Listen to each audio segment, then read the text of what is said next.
Now let's talk about Twitter. Owner Elon Musk is making headlines again. It seems after 5 months, he's abiding by the results of his December Twitter poll. He's finally stepping down as CEO. He tweeted the news yesterday. So who will be his successor? Well, he dropped a hint. Musk said, and I'm quoting, "She will be starting in 6 weeks." So a woman. But who is the she? He did not say, and speculation has been on since. Most observers are betting on one name, Linda Yaccarino, the head of advertising at NBC Universal. The Wall Street Journal says she is the next chief twit. But who is this woman? And will she be able to steady the ship at Twitter? More importantly, what will Musk do once she takes over? Here's a report.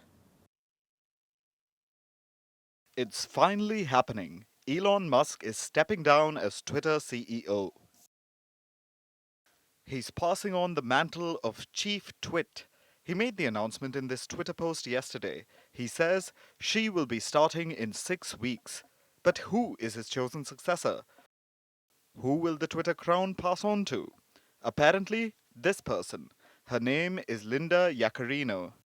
She's the head of advertising for the media company NBC Universal.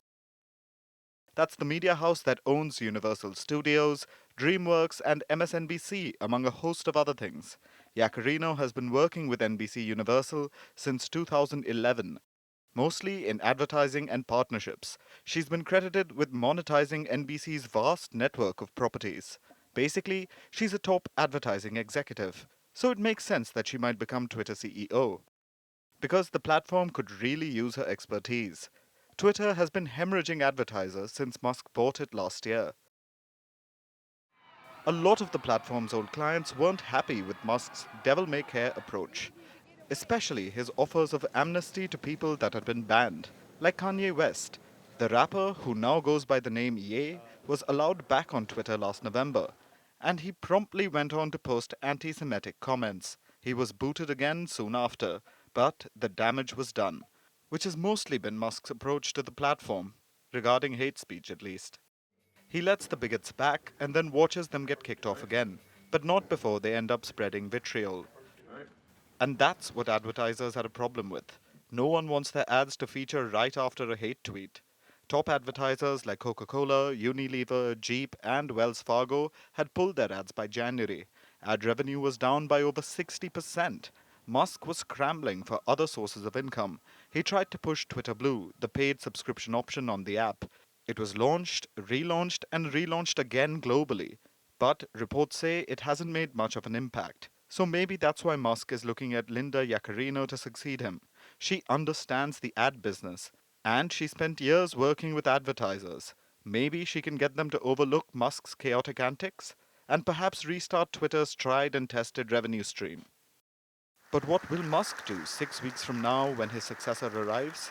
Go back to looking after his other companies, like electric vehicle maker Tesla, or private rocket firm SpaceX, or brain chip company Neuralink? Musk does have other things to keep him occupied. But it doesn't look like he's done with his $44 billion purchase just yet. Look at his tweet again. He says he will transition into being Twitter's executive chairperson and chief technology officer. Well, that's what CTO is supposed to stand for.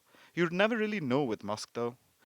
He says after the new CEO arrives, he will still be overseeing product, software, and sysops. Sounds quite hands-on.